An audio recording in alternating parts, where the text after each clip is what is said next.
Miss Rumphius, Story and Pictures by Barbara Cooney. The Lupine Lady lives in a small house overlooking the sea.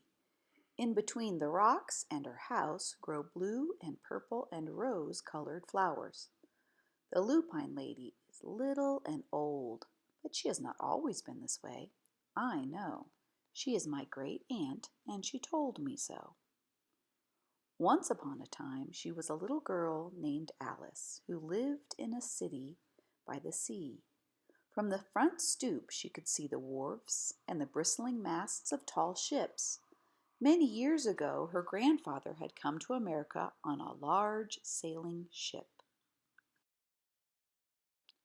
Now he worked in the shop at the bottom of the house, making figureheads for the prows of ships and carving Indians out of wood to put in front of cigar stores.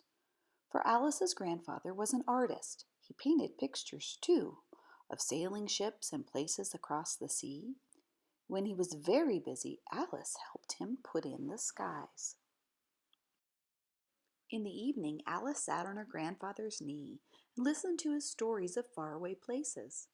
When he had finished, Alice would say, "When I grow up, I too will go to faraway places.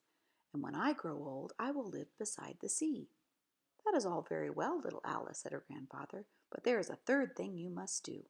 "What is that?" asked Alice. "You must do something to make the world more beautiful," said her grandfather. "All right," said Alice, but she did not know what that could be.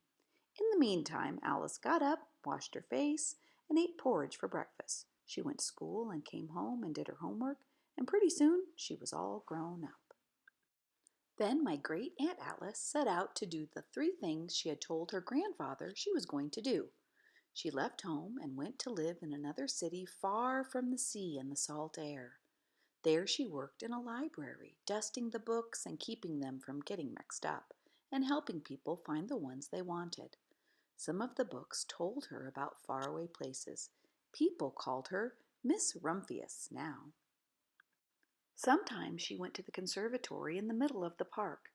When she stepped inside on a wintry day, the warm, moist air wrapped itself around her, and the sweet smell of jasmine filled her nose. "This is almost like a tropical isle," said Miss Rumphius, "but not quite." So Miss Rumphius went to a real tropical island, where people kept cockatoos and monkeys as pets. She walked on long beaches, picking up beautiful shells. One day she met the Bapa Raha, king of the fishing village.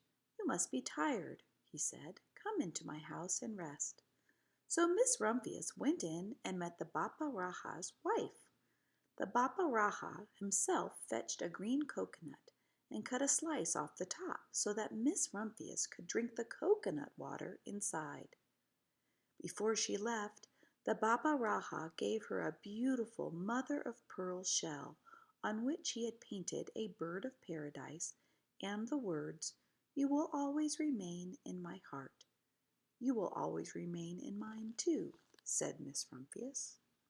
My great aunt, Miss Alice Rumphius, climbed tall mountains where the snow never melted. She went through jungles and across deserts. She saw lions playing and kangaroos jumping, and everywhere she made friends she would never forget. Finally, she came to the land of the lotus eaters, and there, getting off a camel, she hurt her back. "What a foolish thing to do," said Miss Rumphius. "Well, I have certainly seen faraway places. Maybe it is time to find my place by the sea." And it was, and she did. From the porch of her new house, Miss Rumphius watched the sun come up. She watched it cross the heavens and sparkle on the water, and she saw it set in the glory of the evening. She started a little garden among the rocks that surrounded her house, and she planted a few flower seeds in the stony ground. Miss Rumphius was almost perfectly happy. "But there is still one more thing I have to do," she said. "I have to do something to make the world more beautiful." "But what? The world is already pretty nice," she thought, looking out over the ocean. The next spring Miss Rumphius was not very well. Her back was bothering her again, and she had to stay in bed most of the time. The flowers she had planted the summer before had come up and bloomed in spite of the stony ground. She could see them from her bedroom window, blue and purple and rose-colored. "Lupines," said Miss Rumphius with satisfaction. "I have always loved lupines the best. I wish I could plant more seeds this summer so that I could have still more flowers next year." But she was not able to.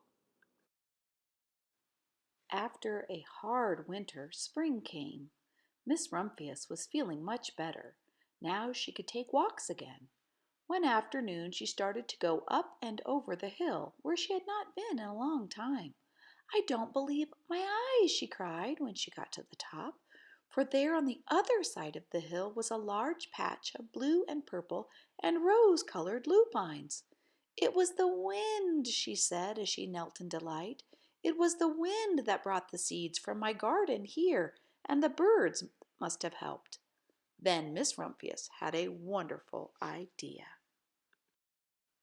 She hurried home and got out her seed catalogues. She sent off to the very best seed house for 5 bushels of lupine seed. All that summer Miss Rumphius, her pockets full of seeds, wandered over fields and headlands, sowing lupines. She scattered seeds along the highways and down the country lanes.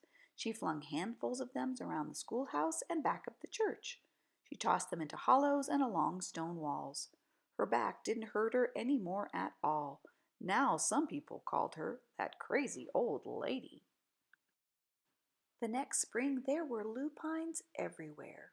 Fields and hillsides were covered with blue and purple and rose-colored flowers. They bloomed along the highways and down the lanes. Bright patches lay around the schoolhouse and back of the church. Down in the hollows and along the stone walls grew the beautiful flowers. Miss Rumphius had done the third, the most difficult thing of all. My great Aunt Alice, Miss Rumphius, is very old now. Her hair is very white. Every year there are more and more lupines. Now they call her the Lupine Lady. Sometimes my friends stand with me outside her gate, curious to see the old, old lady who planted the field of lupines. When she invites us in, they come slowly. They think she is the oldest woman in the world. Often she tells a story of faraway places. When I grow up, I tell her, I too will go to faraway places and come home to live by the sea. "That is all very well, little Alice," says my aunt, "but there is a third thing you must do." "What is that?" I ask. "You must do something to make the world more beautiful." "All right," I say, but I do not know yet what that can be.